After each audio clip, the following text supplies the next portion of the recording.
Marites! Welcome to our channel. Ngayon po, gagawa po tayo ng experiment na tinatawag na floating egg experiment. Sa experiment, titignan po natin kung mapapalutang po natin ang itlog sa tubig. kailangan po natin ng konting minuto. Para malaman natin ang law of density and ma-discover natin kung gaano kadali magpalutang ng itlog sa tubig.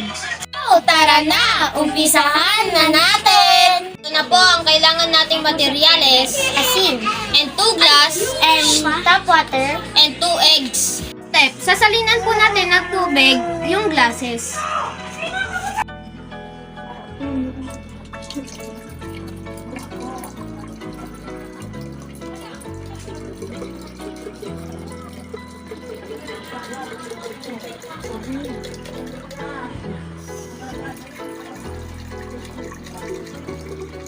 Dami ah.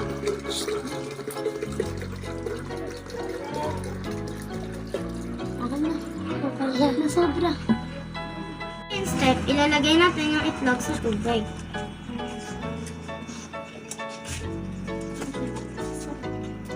Tignan po natin kung anong mangyayari sa itlog. So yun po, hindi po siya lumutang. Step, lalagyan po natin ng asin yung tubig.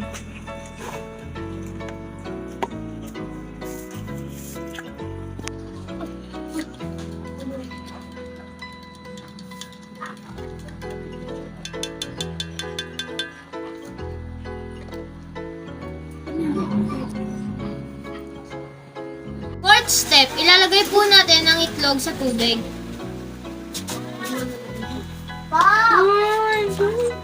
Payong J. J, payong ko na Tignan po natin.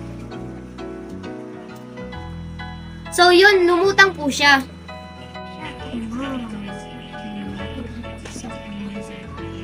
So yun po, lumutang siya. Yun po, tatanggalin po natin yung tubig sa una po nating ginawa.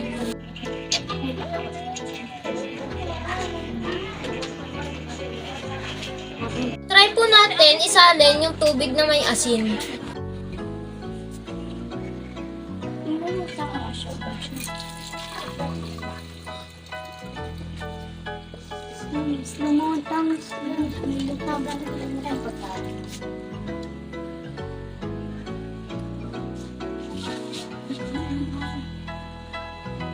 So yun po, lumutang po pa rin siya. Yun guys, nakita po natin yung itlog na lumutang sa tubig.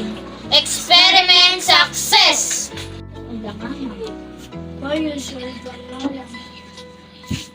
So yun guys. Our conclusion. Kaya po lumubog ang itlog sa tubig kasi po mas mataas ang density ng itlog sa tubig. Kaya po nung nilagyan namin ng asin yung tubig, kaya po lumutang ang itlog dahil po mas mataas na ang density ng water sa itlog. So, mga Marites, maraming salamat po sa panonood. Don't forget to like, share, comment, and subscribe!